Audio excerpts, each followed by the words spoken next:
You are not forgotten. A simple prayer for the city of Winnipeg. Just sad to look and walk around the street of Winnipeg City Center, and you'll see more than cold pavement. You'll see tents not just under the bridge or bridges but along the public places. We can witness from our own eyes that these precious souls have forgotten how to dream. Souls numbed by the grip of addictions, violence, and crimes. This isn't just a crisis, it's a battlefield.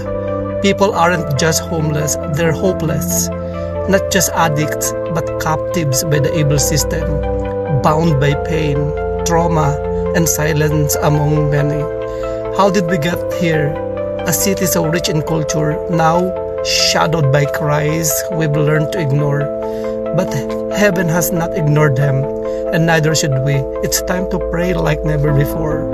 Cry out to the Lord for help, for mercy, and for grace for this kind of struggles and bondage.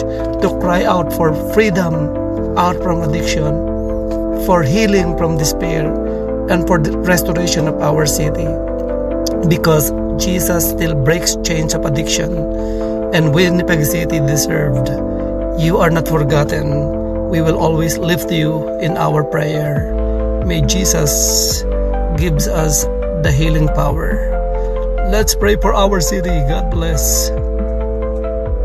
Na patuloy na magkaroon ng care and love for the elderly, O Lord, na magamit po ang management na ito for fair treatment sa aming mga matatanda, mga senior people, O Lord God.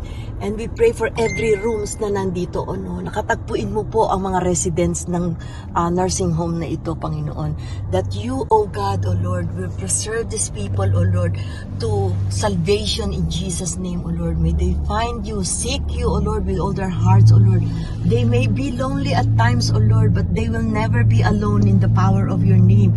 You outstretch your arms, O Lord, and embrace them, O Lord, with your pure love, O Lord Jesus.